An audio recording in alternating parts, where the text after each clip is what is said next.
our members are corporate and also foundations. We have a strong focus in 40 major areas, including climate, gender, health, and economic empowerment, including MSME. Okay, next slide please. Okay, these are just a snapshot of our 600 plus members. I know it's too small, the logo, but I believe there are some that you already familiar with. And we would like to breaking down the silos by encouraging a cross-sector collaborations between not just private sector, but also government, and also NGO and philanthropies across the region, but also globally. That's why our main mandate is we want to maximize the social impact through the activities that we are doing in the community within AVPN. And these are just some examples of how we connect with the social impact ecosystem. We do run an annual global conference. Last year, we did that in the UAE, and this year we will do it in Hong Kong from 9 to 11 September. We do also share our knowledge through our AVPN Academy.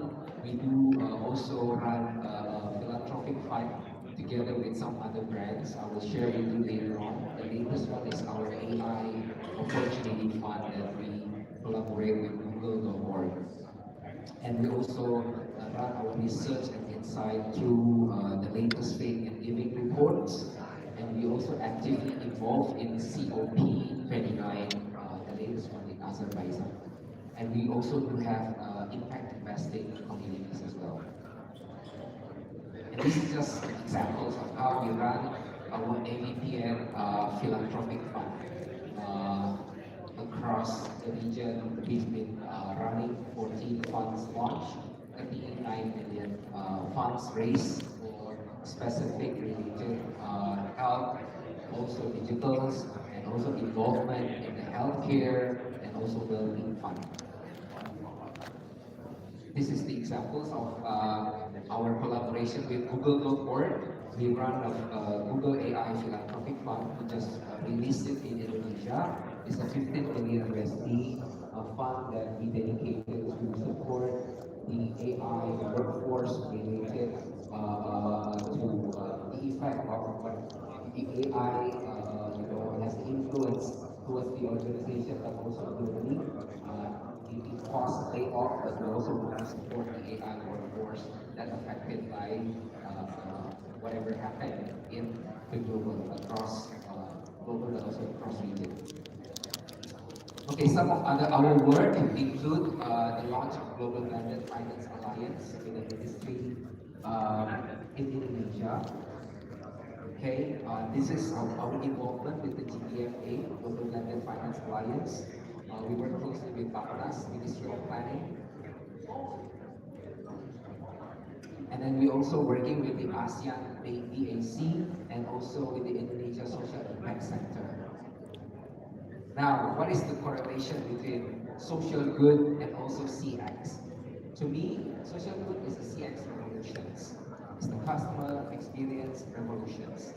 Because if you know that the millennial Gen Z, actually they demand companies to do more good, to do more involvement in social activities.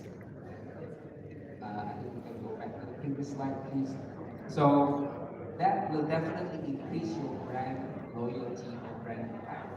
So when companies doing the good things through social good, definitely they will improve or at least impact their brand loyalty.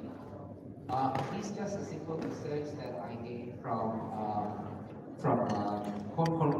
the Deloitte Global Millennial Survey.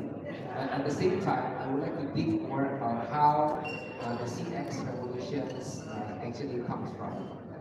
So when we are talking about the CX, definitely it has to have like a transformation. So what are the drivers? First, when you do the good things, you have to do it with authentic way. It has to be genuine. And then it has to be innovative, but also need to be engaged with the community, with the social communities. Even if I want to go deeper comes also from the internal employees. So there's a research saying that when you work in a company that has a meaningful or purpose-driven, you will feel more happy. You will feel more meaningful working in the company, and then that will also increase the retention, of course, of the employee to be loyal. But at the same time, definitely it will increase the satisfaction of your customers. So happy employee means happy customers. And then when your employee engage well internally with their peers, with their network, with their boss, supervisors, or even with the business community, actually it will automatically increase the quality service. You will have a higher quality service from your company, and it will drive innovations. I will give you one example of one of our members. So this is the example of the digital catalyst, where employee engagement from a wide group of nations. They are our members. So they do have three simple employee plan giving. So when the company, when an employee would like to do a charity or donation, a certain organizations, Maguire will do a match funding for their staff. That is one example. And if, let's say, I've been serving the company for 10 or 25 years, the company also would like to do like different options for that employee to support. Let's say I've been working for Civpn for Maguire for 10 years, I say I want to donate WWF, for example. Then Maguire will also donate WWF on behalf of me during my 10 years. Also, there's an option to give a financial award to community organizations by recognizing outstanding staff contributions. So this is just an example. Not necessarily every company has this kind of employee engagement project. But in Civpn, we also in Indonesia we work closely with several non-profit sector like organizations like YCAP, Itakisa, Ijan, and Integration. We do have some options to work. For example, we want to have a work tourism through this organization, employee giving, but also employee as a member. So I know this may sound very new for some of you, but these are just some examples of how we can connect with the social group and also with CX. I know that we have a very limited time, but we happen to remember by sharing, I will close with one slide. Okay, in ABPN, we want to ensure that we support 5P. First one, we want to promote peace, prosperity, people, planet through partnerships. So I think I will stop for now. I will open for any discussion with all of you. We're happy to connect and talk with you on how we can explore potential collaborations to social good and also increase your customer experience. Thank you so much. Thank you.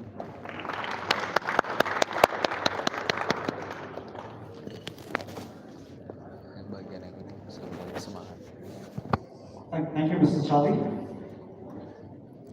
All right, ladies and gentlemen, it's time for the next panel discussion for the day, and that will be on an interesting topic that has harnessed the power of the latest AI-driven technologies by understanding the opportunities to boost revenue and customer experience while avoiding limitations and pitfalls. And this session will be moderated by Mr. Gautama Basya, the Director of IT Advisory for Grand Function Indonesia. And we will have Mr. Paul Subianto, the Chief Group Digital Strategy for Big Astra International. Mr. Chandra Herawan, the Country Sales Manager for Credit Indonesia. Ms. Gita Pushpita Sari, the Head of Customer Operations and Experience for Canmo Group. And we will have Mr. Adrian Tendo, the Director for PT2R. And Dr. Kartina Suri from CXP Asia will be gracing this occasion. So may I please call on stage all the panelists and the moderator. A big round of applause, ladies and gentlemen, to all the panelists and the moderator.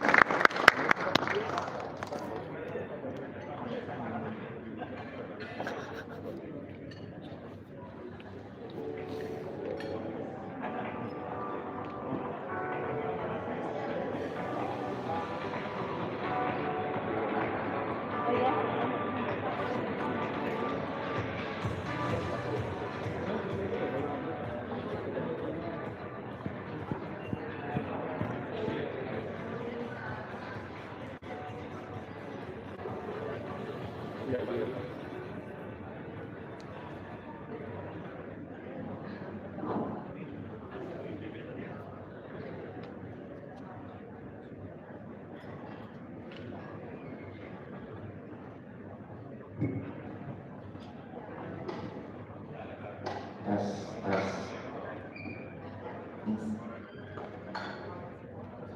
Okay, good day, ladies and gentlemen. We are in the panel sessions with the title of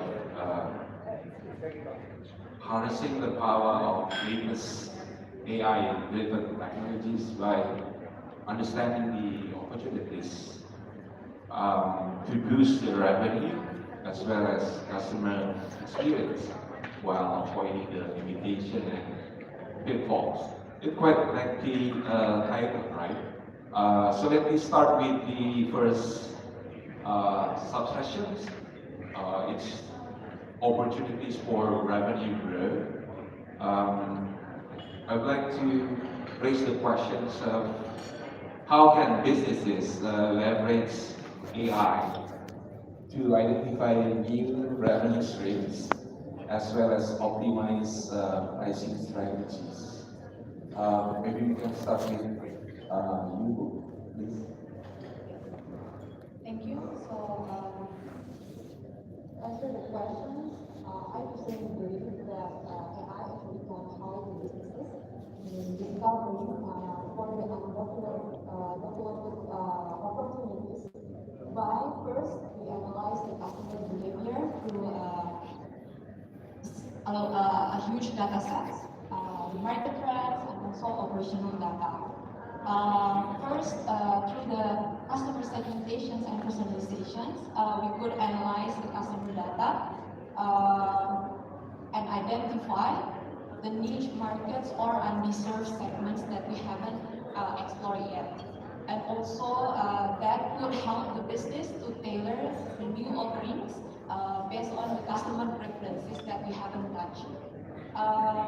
And also through AI, we could enhance or improve the upselling and other cross-selling activities through AI-driven recommendations on, for example, in the retail, product recommendation for accessories for fashions that could match the item. And also we could use AI as a predictive analytics for the market trends itself by analyzing the historical data and predict the future trends. And that would help identify businesses for new products that is going to be launched for the competitors too. So in terms of demand forecast, it would also help the retail companies like Tanmo to forecast the stock trending so that we don't have so much inventories in our stores. Fascinating. What do you have?